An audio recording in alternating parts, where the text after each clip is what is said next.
بچے نے چادر کے اوپر پیشاب کر رکھا تھا لیکن اس کو دھونا یاد نہیں رہا، باقی اس کے دوسرے کونے پر یعنی اس چادر کی دوسری جگہ پر نماز پڑھ لی گئی تو نماز ہو جائے گی۔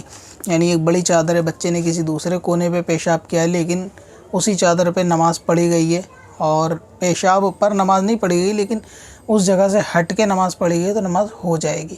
یعنی ایسا کپڑا کہ جو ناپاک ہو لیکن اس کا کوئی حصہ ایسا پاک ہے کہ اس پر مکمل اگر نماز پڑھنا چاہے، مثال کے طور پہ یہ چادر یا گھر میں کوئی بڑی سی قالین وغیرہ بچھی ہوئی ہے تو اس میں دوسرے حصے پہ پڑھی گئی، جو پاک حصے پہ پڑھی گئی نماز وہ ہو جائے گی۔ باقی جو کونے پہ نجاست ہے خالی وہ کونا اگر اٹھا کے دھویا جا سکتا ہے تو اس کو بھی دھو لینا چاہیے۔ تو جو نمازیں پاک چادر کے حصے پہ پڑھی گئی اس کو دہرانا ضروری نہیں ہے۔ اب اپنی قضا عمری نمازوں کا حساب لگانا ہوا اور بھی آسان۔ وزٹ کریں qazakalculator.smswarsi.com پر اور اس کیلکولیٹر سے اپنی تمام قضا نمازوں کا حساب منٹوں میں کریں اور ڈاؤن لوڈ بھی کریں۔